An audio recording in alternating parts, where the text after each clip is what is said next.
Can you introduce yourself as if someone were introducing you? Hell yeah, brother. Thanks for that. I've never been asked for that before.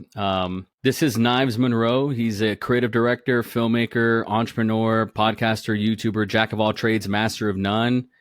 13, 14 years ago, he was homeless on the streets, living in Austin, Texas. Fresh off the cusp of his first feature-length film, went from the highest high to the lowest low. And now he's gets to be a part of the Getting After It podcast. And, so much has happened in between that time, going from aspiring to amateur, from amateur to pro. And here he is. Without any further ado, this is Knives Monroe. That was amazing. That was awesome. First time. That's how I would like it. That's how I would like it to be. There's a lot that you said in there, though, that we're going to have to chat about. But yeah, thanks for doing that. And that's one reason, like, I've really enjoyed your content and watching what you talk about on the internet is, being creative and taking chances on yourself and all the things that you've already done. Being a storyteller is something that is really important to me, and it seems like it is to you as well. And I'm curious when that began, that time where, you decided to tell stories. And I might already know the answer. I watched, part of your documentary or your course online that you put out, just being like, hey, this is a 90-minute, no interruptions of, really how I got to this point, which again, I love. But I'm curious when that point started, when you're like, you know what, I was made to tell stories. Yeah. Thank you for asking. That's such a great question. And I never get tired of talking about it, because there's so much value in the come up and the origin story when it comes to storytelling. It's really cool when we look at like the Steve Jobs and the Jocko Willinks and, these entrepreneurs, the Elon Musks. It's really cool to see where they're at, but I'd like to know where they started, like back in the garage, right? Like that's really cool to me. And so I really appreciate the opportunity to answer that. Out the box, I was a weirdo, never fit in, was like the black sheep amongst my family, typical artist story. And I had a really cool mom, she worked all the time, but the way she looked after me was by renting movies for me. And so I grew up on film. That was like my first language.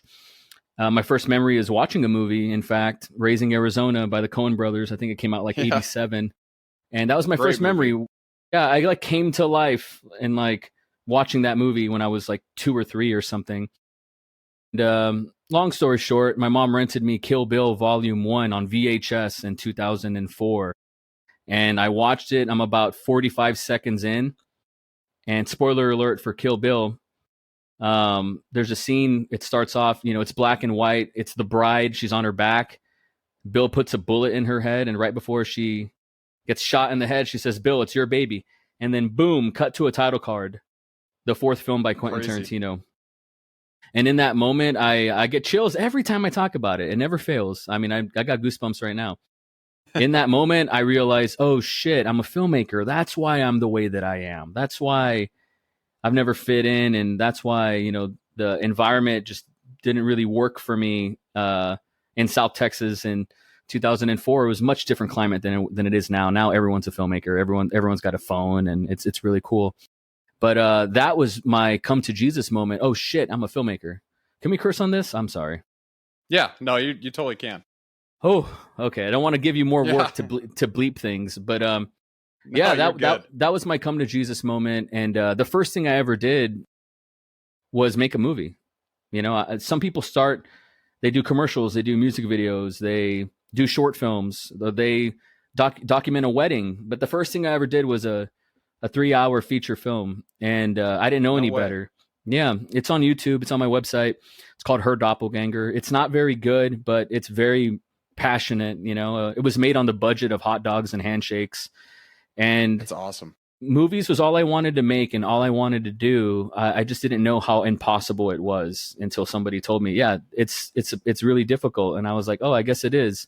But filmmaking has been my first love, and I'm just getting back into it because, I don't want to jump ahead too far, but I just came back from this world of like online social media, creative direction. And it took me away from my dream, and it paid the bills, and that's really cool. And it's still storytelling, you know.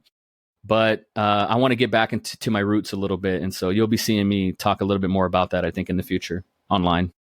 I love that. And that's another thing that like that's a great origin story, by the way. Like any movie by Quentin Tarantino, I love that guy. He's such a great storyteller, and the movies that he does are always like that beginning scene of Kill Bill where the bride gets shot. You know, it's like he's not afraid to like startle the audience and really put things out there that people were a lot of the times. I mean, he was groundbreaking as a director, but I can see how that would really shift your focus to be like, you know what, this is what I want to do. And making movies, that's a thing that I grew up doing. None of them were great. Like they were all just stupid skits, but there's something about it to where it's like, you know, we're all here trying to tell a story, even if it's like a dumb story with me and my buddies, you know, in junior high school doing something stupid. But it's all about storytelling and getting that message out there. And one thing that I really like about what you talk about is the fact that you're always pushing people to publish the ugly draft. Like, don't worry about it. And I'd love for you to talk about that. And I don't know, is that what you call creative poverty, or that's a whole different thing, correct? Creative poverty to me is, you know, they call this not the creative middle class, the creative economy, right? That's what they call the modern meta of creativity and the gig economy. Creative poverty to me is there are so many people who just haven't made $1 in this business. And I want to get people to be able to make a living with their fancy storytelling skills or what have you. Like I believe if you have the money to afford a mirrorless camera, you should be able to make money, you know, paying your rent with that mirrorless camera. Like I really believe that. So that's creative poverty. But as far as shipping content online, yeah, I call that shit posting, you know, like, yeah, get out of your head and start creating things. That's a big mantra for me. And I practice what I preach. I didn't post anything for 10 months this year, and a bunch of cool things happened. Like I went to China, got to see the Great Wall, and I did it for work. So filmed this really epic 1 hour feature in China for this e-commerce company who recently, breaking news, I haven't said this publicly, so it's on your podcast for the first time, who recently laid me off. They fired me. And for no reason, for no good reason other than just the economics weren't there. I guess I was too expensive. And but I got to do a lot of cool shit. And so in these past 2 weeks of being laid off, that's probably why you've been seeing more of me. And I've been practicing what I preach. I've been shit posting. You know, every thought that comes into my head, I post it online, whether if it's a thread, a TikTok, a LinkedIn post, a newsletter, you know, subscribe to my Substack, a good content at Knives Monroe. Whatever it is, like I got to post online. I have something to say. And I believe if you don't say anything, you're invisible online. And that is like really scary for me, being invisible as someone who has this, you know, who likes to look at himself as like a bright color and wants to stand out and express himself. If I'm not visible, that's scary, right? So you have to post online. And so it's a good exercise. I created an ebook. It's on my website for free. I feel like I'm plugging. I'm sorry for being such a whore. That's okay. No, hey, listen, I'll put all this stuff in there too, so people can click it. Like it's the same thing. You know, it's what you're saying about like how you want artists to get paid. It's like, I want people to share their stories and talk about what they're excited about. And I'm sure there's someone listening to this that's like, I probably need to shit post more. Like I have all these ideas, but I'm afraid to put them out there. And it's like, you know, sometimes you just have to overcome that fear. And precisely. If someone's listening and they have that issue of how do I get out of my head and just start making stuff, I don't know what to post. I have a free ebook online, knivesmonroe.com. It's on the homepage, and it's called The Art of Shit Posting. And I think it can help you get out of your head. There's some good creative practices in there. Like one thing is, you know, go on your camera roll. I have like 13,000 photos and videos on my camera roll from like 2017 and on. And just make a carousel on LinkedIn and write a little essay, and like that could get engagement, and that could just get you into flow, right? Get you out of stasis, out of this entropy of not making stuff. And all we need is momentum. Like when people are afraid to start, what they really want is momentum. They want to be on third base. They want to get out of the dugout. Right. That's what they mean. So yeah, totally, man. I'm all about that. Yeah, and that's a hard thing too, is like gaining that momentum takes a while, but once you start, it's much easier to maintain it. I've noticed, at least with myself and the things that I do with, podcasting. And there's been times where I've let it slide for a couple months and I haven't recorded anything, and it's so much harder just to get back on track and be like, okay, I got to build this back up to where it was. And it's just staying consistent is a difficult thing, but it's much easier when you have that momentum. Once How you're many starting episodes that have you journey. recorded, sir? This is 166. So Whoo, dude, yeah, 95% of podcasts don't make it past episode 3. I think I heard a stat around like something crazy like that. Yeah. Yeah. So, Yeah. dude, you are in the minority of the minority of the minority. I'm so proud of you. That's a tremendous number. Hey, like, that is great. thank you. What an accomplishment. You know what I mean? So you've overcome that hurdle so many times. Like, it's difficult to do this. I've produced podcasts for other people, and I have my own, and it's tough. It's art. It's work. And then your podcast is so awesome. Like, you do the research. You don't just wing it, and the value is there, and that takes time. And it's such a fruitless endeavor until like it pays off. On a long enough timeline. Yeah. Yeah, well, I appreciate that. It definitely hasn't paid off yet, but honestly, like, I've told so many people this. I would do it for free just because I love these opportunities, just to be able to sit down and hear people share their stories, like where they came from, what excites them, and how they stay motivated when times get tough. I've realized that I'm just one person, and some things that I say will not resonate with others the way that another person can say it, or through their experiences. And so in a way, that is like kind of my art, is like, how can I find these people to really get a message out there that's, beautifully said and well put, and hopefully inspires them to take action in their own lives. Like, that's what getting after it's all about. So I love your mission. It's been a journey. I'm all about it. I love it. I support it. It's been 3.5 years in the making, so we're still going strong. But I mean, that's one thing. Like, I think everyone who creates content in any way, it could be blogs, social media, it could be movies, music, anything. There are low periods, and those are pretty difficult. I've been through a few myself, but you've been doing this for 20 years, I think, right? Yes, sir. So I'm sure, you've also experienced some of those low times as well. And you kind of talked a little bit about it in the beginning, with your introduction of going, homeless after, having the highest of highs and lowest of lows. Maybe if you don't mind sharing a little bit more about that time of your life, like what it was like. Absolutely. From going to the top to where you felt like, pretty close to the bottom. Yeah, absolutely. I don't respect anybody that's never hit rock bottom, first of all. I think everybody should hit rock bottom at least once or twice in their life. Yeah, you got to go through it at least a couple times. Yeah, I by no means was a Nepo baby, but I did grow up with a single mom, didn't have a father in the house, could have used one, didn't have that extra income or anything. My mom wore the pants and she wore the hat of mom and dad. And so she was able to get us out of the ghetto, out of the streets, get us into a house, a red brick house. And that was awesome. It was like the nicest house on the block. So I always felt like spoiled or something. Like I didn't deserve that. And so after making my movie, I was like, I got to go make it on my own. Like, thanks, Mom. You took me as far as I can go, because she wanted to kick me out the year leading up to that film, because she would wake up at 6 a.m. and see me writing the script in the kitchen. I was living with her. I was Really? like 23 at the time. So she'd wake up at 6 a.m. and I was writing from the night before. And then she'd go to work, come back at 6 p.m. and I'm still writing. And she's just like, you haven't moved? Like, you're pathetic. She would tell me, you're useless. Like, go get a job. You're a fucking bum.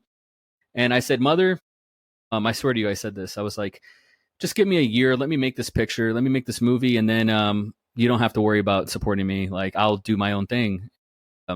She said, okay, I'll give you a year. That was 2012.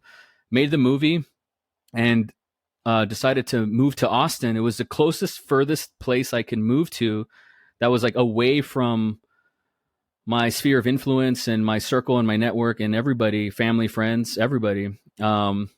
There's a short form documentary called 6 Weeks on 6th Street. Have you ever visited Austin? I've been to Austin once. Yeah, but it was Well, then you went down. for business, so I didn't. Did you go Uh, downtown? I was staying downtown. Yeah, yeah. Okay, so that's where I slept on a fire escape for 6 weeks, and I made a short form documentary about it. It's on my website. It's called 6 Weeks on 6th Street. Very proud of it, and I did vow to never talk about this story ever again. But that was just like a hook, you know. So I love talking about it. It's cool. But spent 6 weeks on the streets until I got a job at Walmart. And dude, 1 week in being homeless, like I was like, this fucking sucks, you know. Yeah, I went from literally my movie premiere, 36 hours later, I'm on the streets, you know. that's crazy. It was the highest of highs to the lowest of lows, and I did it to myself because once again, I wanted to. I think, you know, thank you, Mom, for helping me and putting me on third base. I felt, you know, but I got to go make it on my own, and so I did. And there's been ups and downs in between then, but what I didn't know was, okay, you made a movie, so what? So what? Like, go put that on your resume, go get a job. Like, what's the next thing? Right. And so Right. I that was the biggest depression of my life in 2012, 2013 was that come down and starting from scratch in a town where I knew nobody, had no friends. It was really tough. You know, I pride myself in not drinking, not smoking, not doing drugs. I drank for the first time, you know, in my apartment alone. Like, I didn't know what to do with myself. I was like, what am I doing Yeah. here? Yeah. It was so depressing. You don't even want to know. I mean, it was dark. You know, long story short, I met my now wife, and we started a family. I had no business having kids, but you know, we really wanted the family together, and she already had a son, a 7-year-old, and I wanted to be in his life and be his father, and so I wanted to create a child of my own so we could all be a happy family unit. I went, you know, 1 year later, from being homeless, we had a kid. Like, it's just extreme, bro. Like, I should probably say this as TMI, but it's a podcast. Yeah. I have bipolar disorder, so there's a lot of ups and downs in my life, and my career and my creativity, like, it all reflects that. There's peaks and valleys, you know, like you mentioned, there are highs and lows, and you know, there's certainly been many in my career that inform the creativity, but also, you know, hurt it as well, harm it. And but starting a family was definitely a peak. You know, I just had no money, and we were on food stamps, Section 8 housing. It was really difficult, you know, to build that up. And and then, you know, as we're on food stamps, we move out. You know, we're trying to get better, trying to grow. I'm working 2 jobs, whatever. I made another movie, another feature film, and that cost $8,000. And once again, have a child. Where the fuck do I come up with that money? You know, I come up with that money to make that movie. It's just like, you know, making movies is just like giving birth to the impossible. That was dramatic. That was crazy. Another depression came, another high goes to another low. All that just to say, man, and this, I really want to highlight this, swinging from vine to vine. And then I met Dakota Meyer. And that guy, that's how I know you. You know, yeah, that's how we met. And that guy put me on, man, and gave me the opportunity of a lifetime to follow him and document his life and his career. And we told stories for 2 years. I look at my career with him, not that I've ever served in the military. I have not. But I look at it as 2 tours. Like, my first tour with him was 2017 to 2019. And my second tour with him was in 2023. We did a podcast together called You're Human. It lasted like maybe, I don't remember, 40 episodes or so. It was a fun time. And it was cool to like bring the band back together. He's just like, you know, what the greatest asset in my life, and the hugest mentor I've ever had, and just a phenomenal person. But I thought I was hot shit, Brett. Like, I thought I was really good and cool and confident. And then I met that guy, and I realized I didn't know shit. That's kind of how I felt when I met him too. I was like, man. And I think at the time when I met him, I was like 22, 23 years old. And this is still something that, like, so embarrassing to me. But like, one of the first questions I asked him was like, what was it like to be in combat? And I was like, as soon as the words left my mouth, I was like, I wish I could take him back. That was just, oh man. But No, that's um, okay. yeah, truly an inspirational man. Like he, Truly.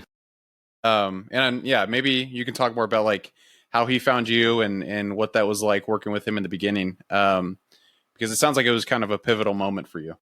It was. Yeah, him and his team put out a tweet saying we're looking for a D-Rock. Are you familiar with that term? No, but it sounds really cool. Yeah, a D-Rock is short for it's a synonym, I suppose, for David Rock, who is a videographer. They used to call him Predators, a producer, editor, director, and Oh, that's cool. he worked for Gary Vaynerchuk, and so he documented Gary V's personal brand, and so they put out a tweet saying, "Hey, we're looking for our own D-Rock," and I responded, and I was working at the sales job at the time, doing whatever I could to survive, and I said, "I'll be your Huckleberry," right? And so we met. And I thought I blew the interview. Like, I thought I fucking blew it. First of all, I was late. I missed the bus. I had to run to like the next bus stop. And I think I showed up sweating and like 20 minutes late at this barbecue joint in Austin, which sounds so cliche, but it's true. And I just was radically transparent with him. And I told him, look, man, here's what I could do for you. I can blow up your brand, but like as far as sales go, like if you're looking for a sales guy, hire a sales guy. Like I'm here to tell stories and market your brand and just get you some awareness. That's all I can do.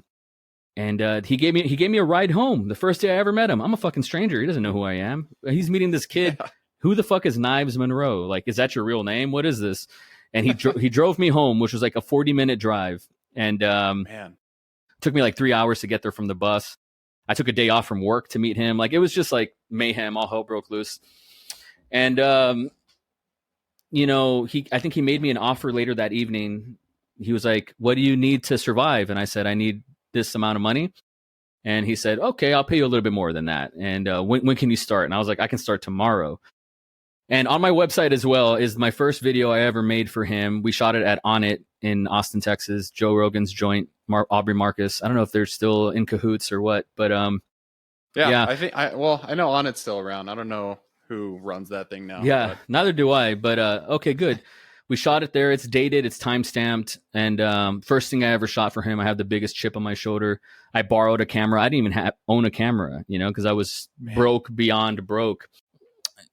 Yeah, and so we told stories. I created a podcast for him. I created a daily vlog for him, which was the meta at the time in 2017. I got to meet all kinds of cool people. I don't want to name drop, but I did get to meet Jocko Willink, who's, Man. See this? Yeah, I got good tattooed on my bicep because of that guy. Have you ever met him? I went to his muster, and so I met him for maybe like 5 minutes in passing, but that's so cool. He's my Mount Rushmore of podcast guests. He's number one. So. You'll get him. Just stay the course. Eventually. You'll get him. Yeah. I promise you. I vow to you, you will. First time I met him, I believe it. We were at the San Diego airport, and he knows that I'm following Dakota. He shakes my hand. He's like the Thing from the Fantastic Four, right? In the flesh. Shakes my hand. It's like the crustiest, rockiest like hand you could possibly imagine. And he picks up my bag, puts it in the car, and looks me in the eyes, greets me like I'm a human being. It's like, what? They say don't meet your heroes. Jocko Willink is everything you imagine him to be, for sure. Yeah. He's the man. That's awesome to hear. I love that. We recorded a podcast together. It's somewhere on Dakota Meyer's YouTube channel. And so being able to sit across from him in that room, in that OG room, and record with him was epic. And then Dakota and him recorded like a 4-hour pod. And being in the room, I think I remember that one. Yeah, I'm pretty sure it's a legendary. It's a legendary one. Being in that room was earth shattering.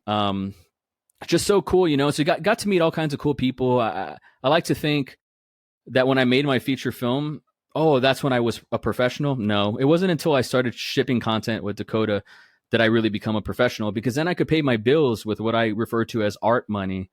Like I was using art to pay my bills, to cash, I was cashing checks. Like that was being a professional for me. So, I've been doing this for 20 years, but pro about 8 or 9, So that's awesome. Meeting him was a life-changing event. And I got to meet you and your partner at the time, and it's just, it's a gift that keeps on giving. It's totally a blessing. And I talked to Dakota about a month and a half ago just to give him some good news.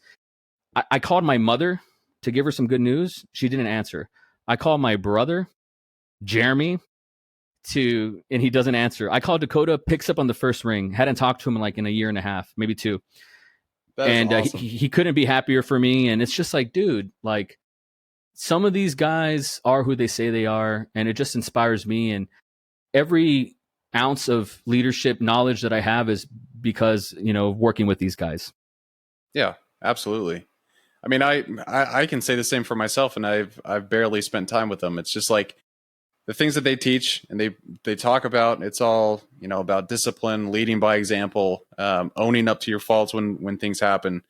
It's just being a good person, really, when it comes down to it. It's like they're teaching you how to be a good person. And, I think a lot of people look at them as very intense.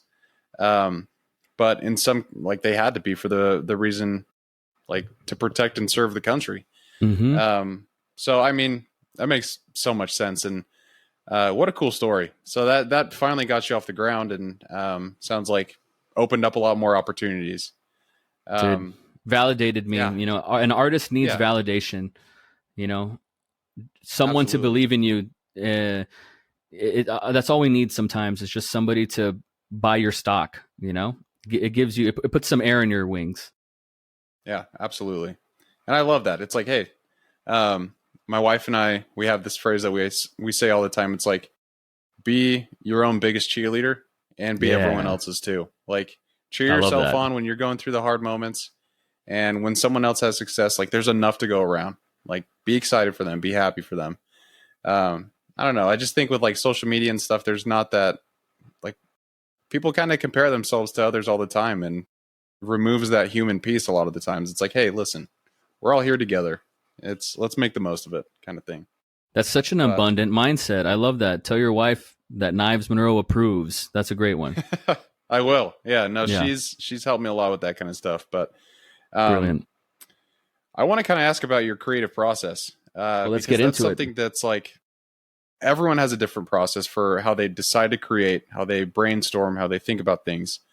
But I would love to hear, like, from you get a concept of an idea for a movie, and then what it's like to actually go through, sit down and plan that out, because I don't think people understand how difficult it is to make something like that. Yeah, I just had this conversation. I met with the screenwriter today. We had some coffee, and I said something to him I'd never said before, which was like, I think filmmaking is easy.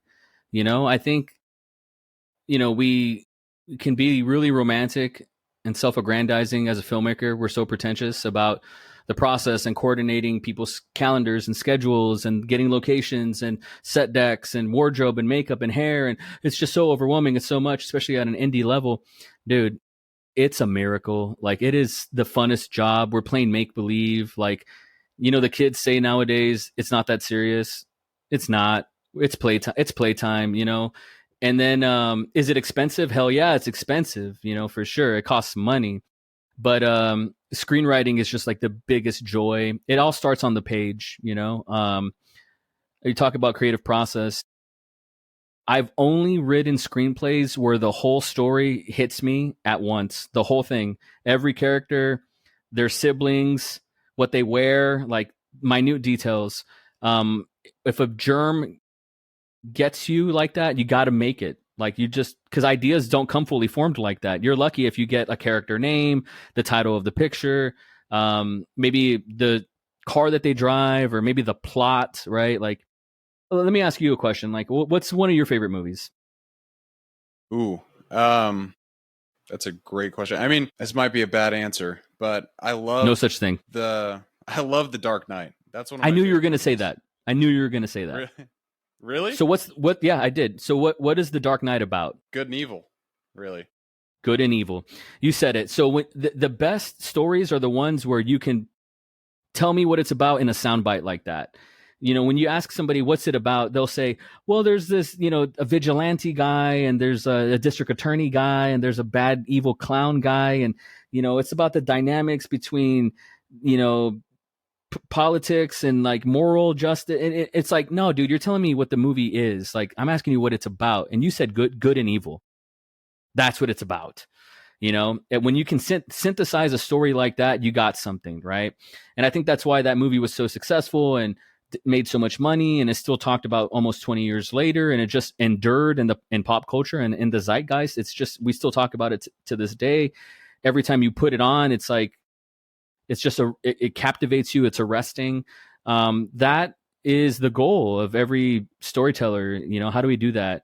And so when a story comes at you fully formed, you owe it to yourself to tell it. And so it starts on the page. I'm in the middle of writing something right now. I have the first act complete. I've written the beat sheet and the story structure of the second and third act, the whole thing. It's essentially Seven Samurai told in a modern world. Seven Samurai is like a 1950s film from Akira Kurosawa. Another modern example of that sort of template is like A Bug's Life, you know, where it's like you have these characters who need to recruit, you know, stronger people to fight the bad guys. Like, it's a very simple kind of story like that. And it's called The Plague Dogs, and I cannot wait to make it. I'm going to make it. I'll film it on a phone if I have to. But once you have the script, the document, the blueprint, then you can attract the hair and makeup, the locations, the actors, the cinematographers, the editors. If they really believe in the picture, they'll work at a discount, you know? Like, I believe in paying people for sure. You got to pay actors, you know? I pay them up front. It's like Evel Knievel, like before they do the stunt, like, I'm going to pay you before you do the stunt, brother, you know? But once they believe in the page, you have that buy-in, they understand the tone, dude, the rest is just playtime. The rest is just make believe. It's just fun, you know. And that's a movie.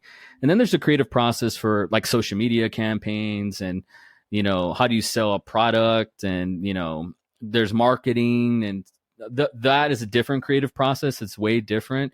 Still has a lot to do with intention and results. Like, what is the outcome that we want here? It's different versus art.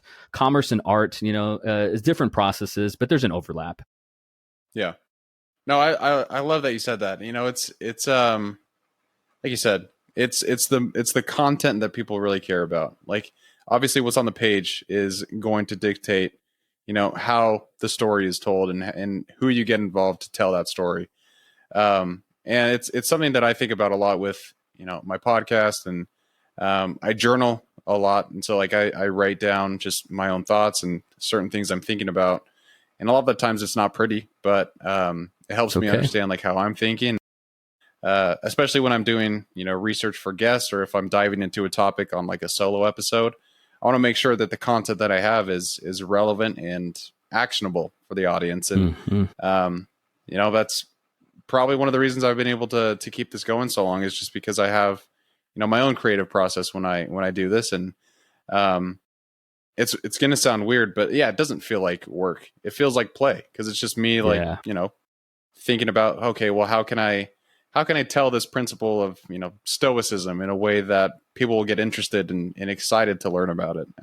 Absolutely. Just like things like that for me really work. But yeah, I think having a creative process it's crucial. Like, you have to figure out how you work, and you have to figure out how your brain works. Especially when we talk about being creative, because that's a hard thing. It's a really hard thing.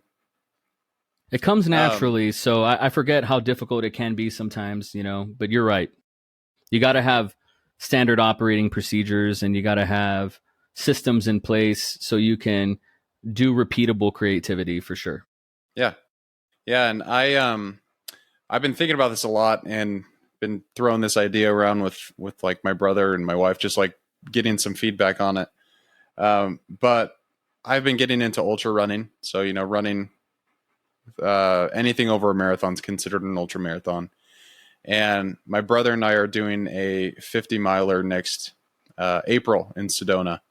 And that whole time, like, I want to document really as much as I can, and try and tell the story of, like, I think people look at ultra running and they're like, you know, you're going far, but they don't see like actually the difficulties within the race.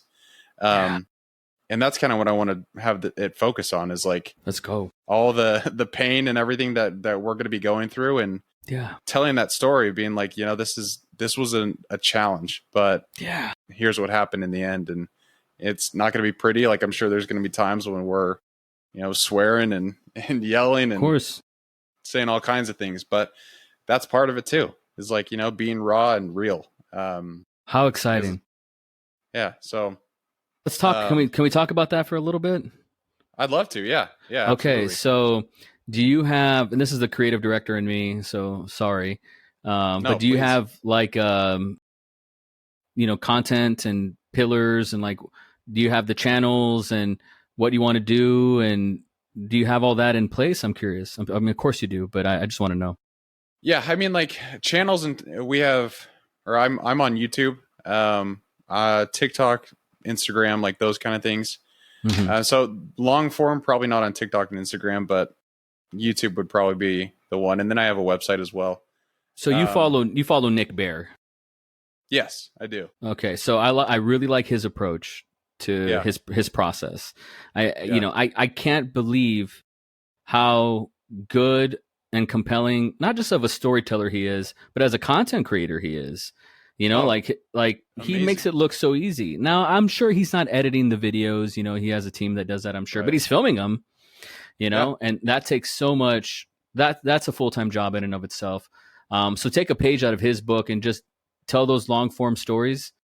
Dude, you don't even need to over edit. Like, the meta right now rewards 40-minute stream of consciousness bulk upload on YouTube. Like, that would crush. If someone saw like your hour and a half, like training, whatever, or you're running 6 miles or 18 miles or whatever your training regimen is, to prepare for that. Wow. People will show up for that, dude, and just be transparent and radically honest and be yourself, and warts and all. And people are really going to connect with that. And, man, that's so exciting. I want to be a part of that journey. I want to see it. What's your YouTube channel? It's just called the Getting After It podcast, I believe. So it's going to be on there. Or Getting After It is what it's called. But yes, it'll be on there. Okay. I wasn't sure if you were going to promote like your own personal brand or anything. I mean, Getting After It is the brand. Like, that's kind of what it is. But yeah, so I mean, definitely need some ideas there. But that Nick Bear, he has this documentary. I don't know if you heard about the event they did in Austin. I don't think it was outside Austin, but it's at their BPN Ranch. Have you ever heard of that? Yeah, of course. And they did like what's called a last man standing race, mm-hmm. Where they had a group of people and just how many times you can run a certain loop that they had. And it went on for like 2 days, and Dude, then insane. Like, they had to stop it because of storms and all these things. And he made like an hour, I think it was an hour and a half documentary, and it's on YouTube just about that. And it looks so cinematic. And he's got a great team and things going up. But yeah, mine's going to be a lot more raw and not that's as cool. pretty. But that's your advantage. Yeah. And I always tell myself, those guys started somewhere too. And this is just my first step, Dude, that is so incredible, man. Like, one of my dreams is to run a marathon. I really want to do that. And I have all the excuses in the world why I haven't done it. But I've had this mental thought in my head of, this is morbid, but you know how it is. Say I get the news that my daughter, she's 11, she has a life ending illness, God forbid. And there's no cure. But the cure is you have to run a marathon today, Knives. Could you do it? Yeah, I would do it. Probably take 8 hours or 6 hours or something, but I could do it. I would do it right now with no training. So it's mental, as you know. And mental is physical, blah, blah, blah. But like, it's just such a fascinating, like, I just want to be at that finish line, and I was talking about Nick Bear. I did a podcast. I recorded it with Dakota and Nick Bear at the Bear Performance Nutrition place at the time. Oh, yeah. And there's a little mini doc. Man, everything's on my website today, but it's on the website, knivesmonroe.com. And you'll see a thumbnail of Dakota, and the title of the video is, "If I don't do this, I will quit everything." And he talks about running a marathon. He did a Marine Corps marathon, no training. I think he ran 4 miles before, and he just, raw dogged it, got rhabdo as a result. And well, he had rhabdo when we met you. That's right. That's why we split early. So it was that era. Little peek behind the curtain for the listeners. We got to meet Brett, and we were there for some business, and we had to split early. Dakota just left in the middle of like a conversation to go to the hospital. I know. That's nuts. Yeah, because he didn't know he had rhabdo until he found out. But and then he was like in a hospital bed for like a week after that. So he had to fly back. Remember, he was like, all of a sudden, like he went up to go to the bathroom, and then he just disappeared. Never came back. And then we're like, where the heck is he? And then he called you, and then it was that was it. But so full circle right there. If people want to see that story, they can check it out on my website, but you can also just check out Dakota, his YouTube channel, Dakota Meyer. But his story about running the marathon, he did it, and he talked about mile 20, was like such a mental hurdle, and absolutely. And so it's like, it's so romantic to me and just so exhilarating, and I have to do it. So do you have any advice for me? That's a great question. One, you can do it. Like I was in the same boat. Like I never thought of myself as a runner. Really the only reason I ran, and you might not know this about me, but I actually have a tumor in my pituitary gland. And it was like 2 years that we didn't know what was going on with me anyways. Long story short, my testosterone levels are really low because my body doesn't produce it. Like I thought I was dying. I was 135 pounds. I went to the doctor and I was like, hey, I signed up for a half marathon with my sister-in-law. And they're like, if you run that, you will probably have a heart attack, because I was so underweight for my height and my age. And that moment where the doctor's like, you're never going to be able to run, I was like, watch me. And I just like, it fueled me for some reason. And I started getting healthier again. I got on like all these different medications. And then I just fell in love with it. Like I fell in love with the challenge and really trying to push myself. But the advice that I didn't take myself early on was starting out slow, like starting out small and slow. So small with the distances and slow, just like go at an easy pace, like where you're able to hold a conversation, just get the distance done. And it's kind of like the same with creative processes. Like there's highs and lows. There's times where you feel like, man, I got this in the bag. And then there's other times where it's like that mental wall hits you so hard and you're like, am I even made to run? Like is this a dumb idea? So it's like, it's that same kind of process, but it's just making sure that you're like, I'm staying the course. I know what my goal is, and I'm going to do the best I can to get there. And just listen to your body. Like if you're overtrained, your body will tell you, like, don't get rhabdo. That's not good for anyone.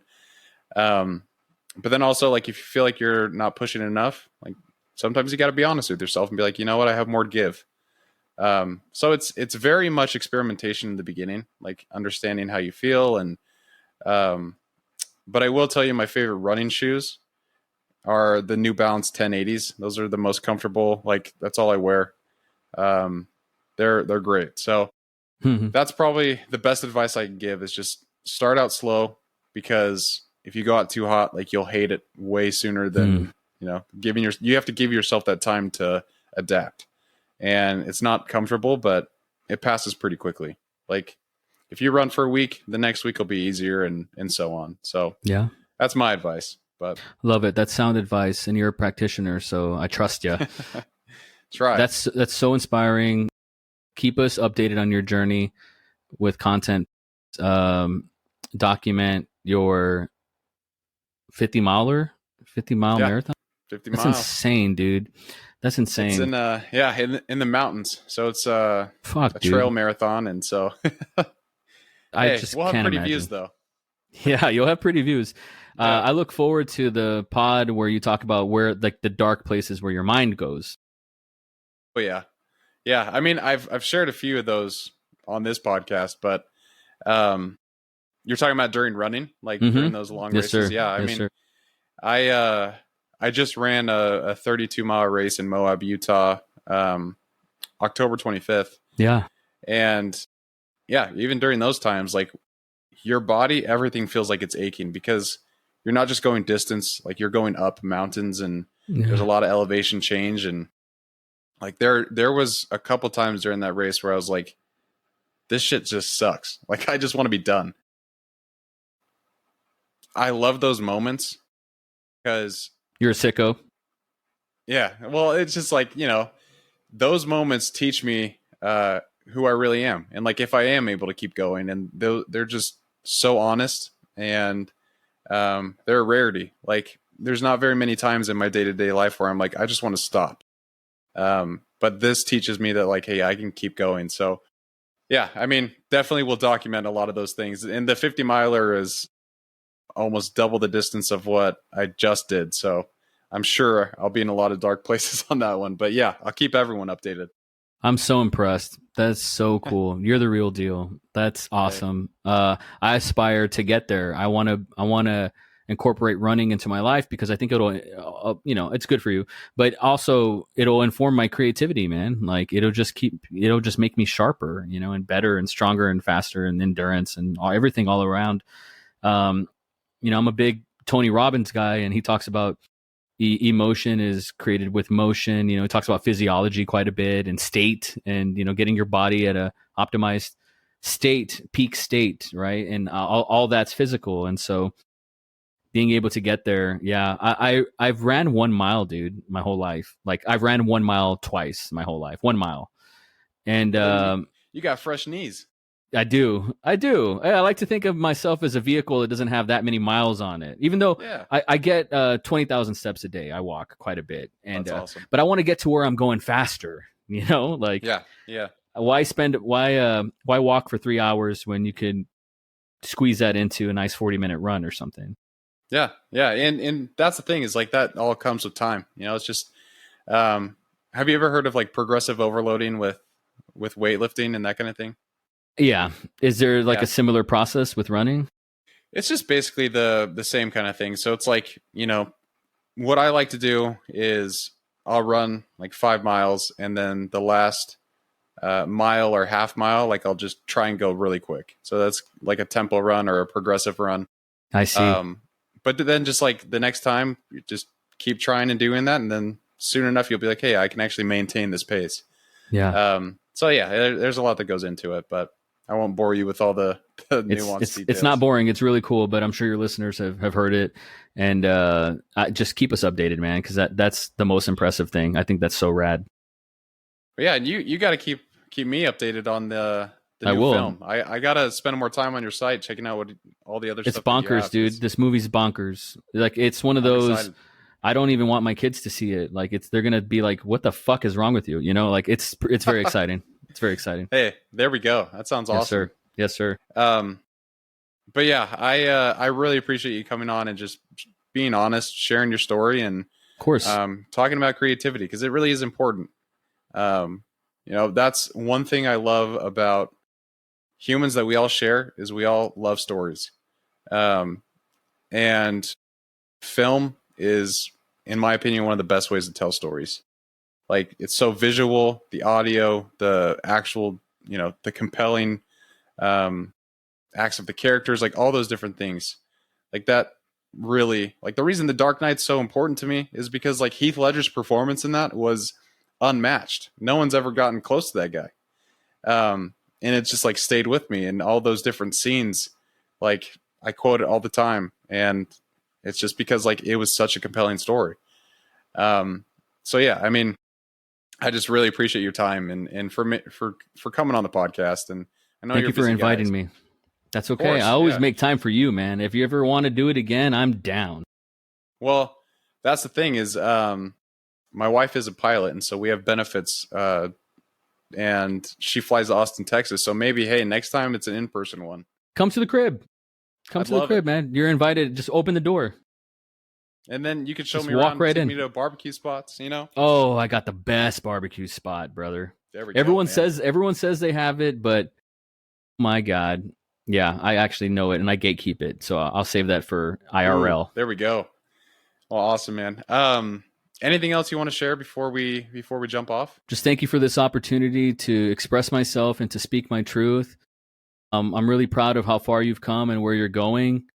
Truly, this you're doing the impossible all the time. With this podcast, I think it's like 90% never make it past episode 3, and then like 98% don't make it past like episode 17 or something like that. Like you're in the minority of the minority of the minority, and so if you just stay the course, brother, like it's gonna pay off. It's that meme of that excavator who's like digging and he gave up right before he saw the diamonds. Like it's that, man. Like that's all this is. It's a last man standing match. So stay the course. You already know that. You have a good pace, keep us updated. I love it. If anybody's made it this far, they can support the cause by going to knivesmonroe.com and just seeing if they like anything there that they if they're looking around. I got some free resources. I did create a 90-minute course that I just dropped online for free. And the workbook is available for free on the website. The art of shitposting is available on the website. Got my newsletter, got my podcast. It's all there on the website. So yeah, man, I love you. Thanks for inviting me. This was fucking fun. It was awesome, man. I love it too. And I'll put all that stuff in the show notes so everyone can go check it out. But seriously, go check out Knives' work and help keep creativity alive. That's what we're all trying to do. So that's what we're all trying to do. Well, seriously, man, thank you so much for coming on. I really enjoyed our conversation, and for everyone else listening, as always, keep getting after it.